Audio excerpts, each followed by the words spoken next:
यार तुम्हें पता है ना कि मैं कितनी बेवकूफ हूँ। आज मैं तुम्हें एक ऐसी कहानी सुनाने वाली हूँ जो सच में हुई है। और तुम हंसते हंसते लोटपोट हो जाओगी।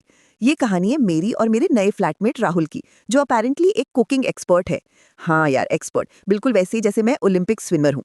पिछले हफ्ते मैंने सोचा कि अब बहुत हो गया रोज मैगी और ब्रेड बटर खाकर। मेरा पेट भी प्रोटेस्ट कर रहा था और मेरी मम्मी भी डेली फोन पर लेक्चर दे रही थी कि प्रॉपर खाना खाया करो।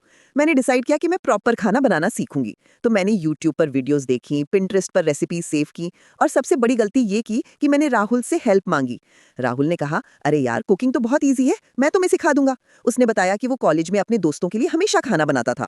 उसके कॉन्फिडेंस का लेवल देखकर मैंने सोचा, वाह कितना अच्छा है। लेकिन यार मुझे पता नहीं था कि ये एडवेंचर इतनी डिजास्टर बनने वाली है।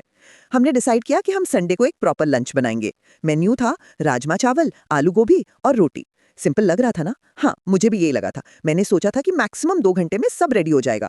सैटरडे को हमने ग्रोसरी शॉपिंग की। राहुल ने लिस्ट बनाई थी, लेकिन स्टोर में जाकर वो कंप्लीटली कंफ्यूज्ड हो गया। उसने कहा, यार ये अनियंस तो बहुत छोटे हैं। मैंने कहा, राहुल ये शैलेट्स हैं। फिर उसने टमाटर के सेक्शन में जाके कहा, ये तो बहुत सॉफ्ट है। मैंने देखा तो वो पीचेस को टच कर रहा था। उस वक्त मुझे लगा था कि ये सिर्फ नर्वसनेस है, लेकिन यार ये तो शुरुआत थी। संडे मॉर्निंग आई, मैं एक्साइटेड थी। राहुल कॉन्फिडेंट था। हमने किचन में एंटर किया जैसे हम कोई मास्टर शेफ कंपटीशन जीतने वाले हों। राहुल ने कहा, पहले राजमा सोक करते हैं। मैंने कहा, लेकिन राहुल राजमा तो रात को सोक करना चाहिए था।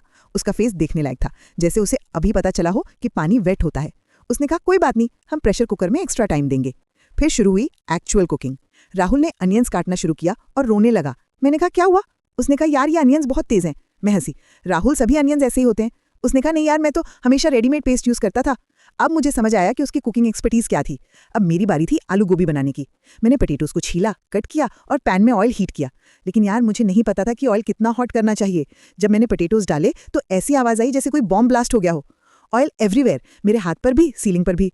राहुल पैनिक हो गया। उसने कहा, यार फायर एक्सटिंग्विशर कहाँ है? मैंने कहा, राहुल ये फायर नहीं है, बस ऑयल स्प्लैटर है।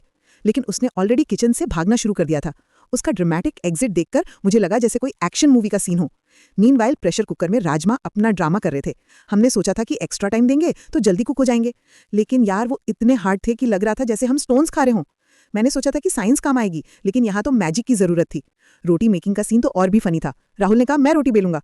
उसने रोलिंग पिन उठाया और ऐसे रोटी बेली जैसे वो कोई मैप बना रहा हो। कुछ ट्रायंगुलर, कुछ ओवल, कुछ तो पता नहीं कौन सा शेप था। एक तो इतनी थिन थी कि ट्रांसपेरेंट हो गई थी। मैंने कहा, राहुल ये रोटी नहीं, एब्स्ट्रैक्ट आर्ट है। उसने कहा, यार टेस्ट तो सेम ही होगा ना।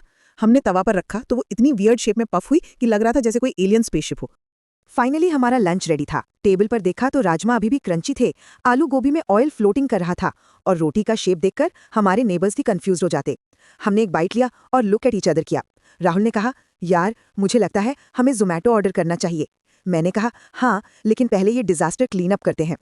किचन का हाल देखकर लगा जैसे कोई टॉर्नेडो आया हो। ऑयल के स्टेन्स, फ्लावर एवरीवेयर, और बर्तन ऐसे डर्टी थे जैसे हमने कोई केमिस्ट्री एक्सपेरिमेंट किया हो। हमें क्लीन अप करने में लंच बनाने से ज्यादा टाइम लगा। अब हम दोनों हंस रहे थे। राहुल ने कहा, यार मैंने कभी नहीं कहा था कि मैं अच्छा कुक हूं, मैंने सिर्फ कहा था कि मैं कुकिंग करता था। मैंने पूछा, तो फिर क्या बनाते थे? उसने कहा, मैगी और समटाइम्स टोस्ट। यार उस दिन हमने सीखा कि कॉन्फिडेंस और एक्चुअल स्किल में बहुत फर्क होता है। अब हम दोनों कुकिंग क्लासेस ज्वाइन करने की सोच रहे हैं, लेकिन सेपरेटली, क्योंकि टुगेदर हमारी केमिस्ट्री किचन में डिजास्टर क्रिएट करती है। तुम्हें पता है सबसे फनी बात क्या है? अब राहुल खुद को एक्सपेरिमेंटल चेफ कहता है। मैंने कहा, राहुल तुम चेफ नहीं, किचन डिस्ट्रॉयर हो। लेकिन हाँ, अब हम दोनों को पता है कि कुकिंग सिर्फ यूट्यूब वीडियोस देखने से नहीं आती।